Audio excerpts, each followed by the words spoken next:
blood. Nigga want some smoke, I catch his ass and kill him in the mud. If he want. Welcome back to Get Sticky TV, and today we have Lil Purk, who was pleaded guilty to the murder of 2 young kids. Here's the story. Continuing to follow a developing story this morning out of Midtown. 6 people shot outside of Atlantic Station, and that mass shooting has claimed 1 life, sending 5 others to the hospital. Good Day's Lindsay Tuman has the details for us this morning, still developing. She is live on 17th Street where that shooting happened. Good morning to you, Lindsay.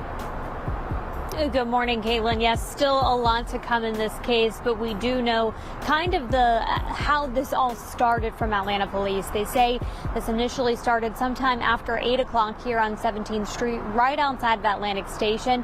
Shortly before that, Atlanta police and Atlantic Station staff had escorted a group of young people off Atlantic Station property.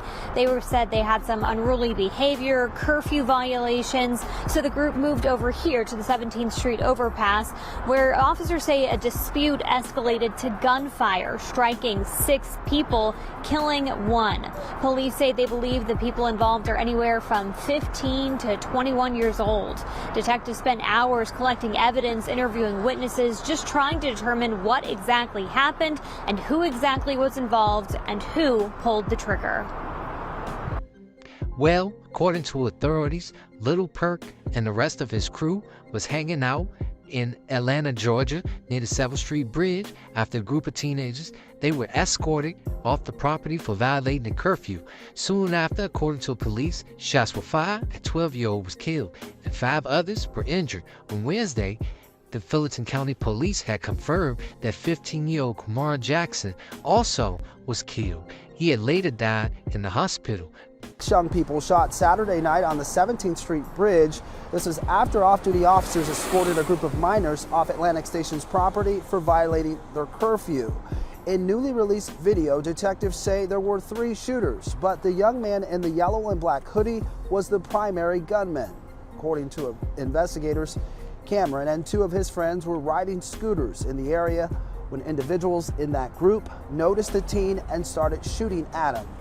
12-year-old Zyion Charles, a 7th grader who was with the group, died at the scene. Police say Cameron was the intended target. Everyone else was collateral damage.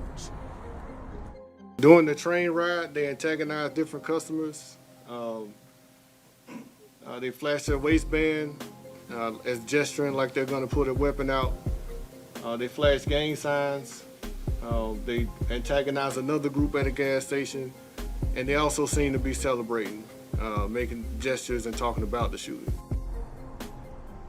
Well, it seems that the 15-year-old was the intended target, whose name is Cameron Jackson. He was 15 and on his way to a boxing career. He was well known in the community on his career path to being a professional boxer. So we all know why they didn't want to shoot the fade with the young cat. We all know that most likely they didn't want to take an L, so they started shooting at the young cat.